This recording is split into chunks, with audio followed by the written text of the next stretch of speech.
Hello, I am Clemantine Wamariya. I am the author of The Girl Who Smiled Beads, a story of war and what comes after.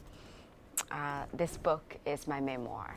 It's a collection of memory and thoughts growing up in 9 different countries, mostly in war-torn countries.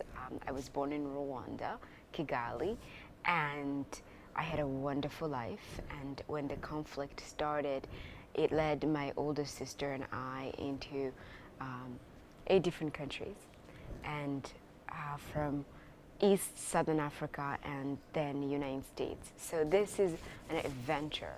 It's an adventure. It's it's about sisterhood. It's about motherhood. It's about friendship.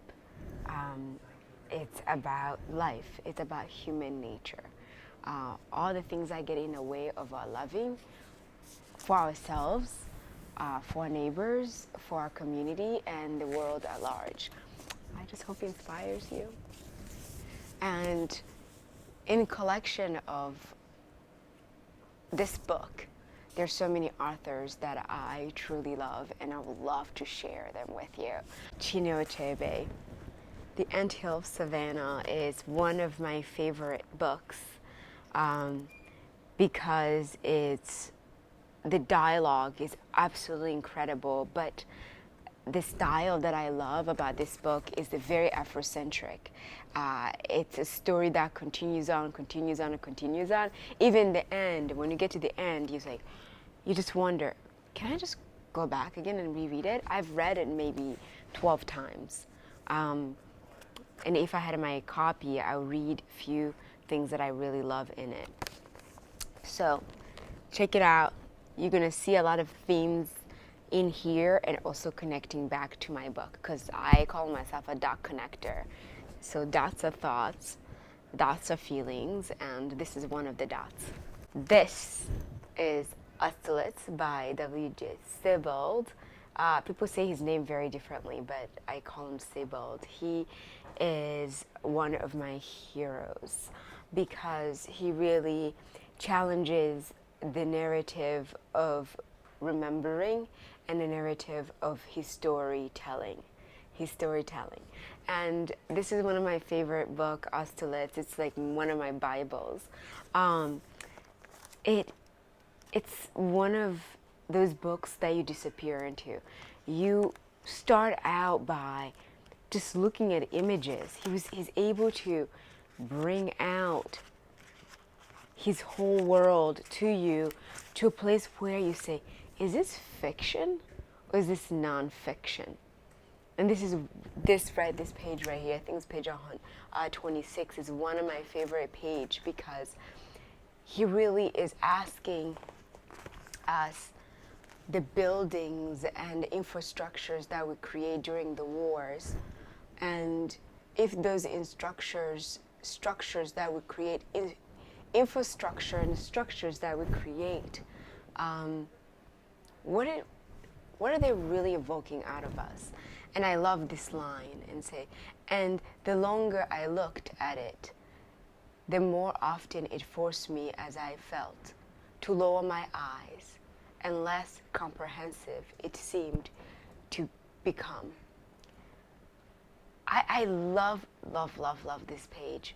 I probably spend maybe a month on this page, just like to read every word. So, Austerlitz by Sebald. Grab it, get some tea, find yourself a corner, and disappear into history telling.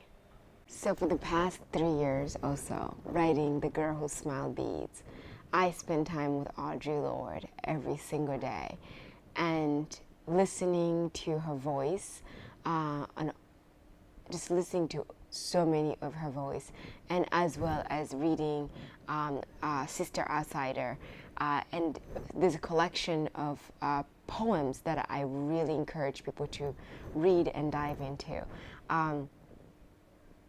There are also a few lines that I would love to read to you because she is one of the most compelling writer of our time. If you want to be with the program, read Audre Lorde. And I really want to read something to you. There are no new ideas.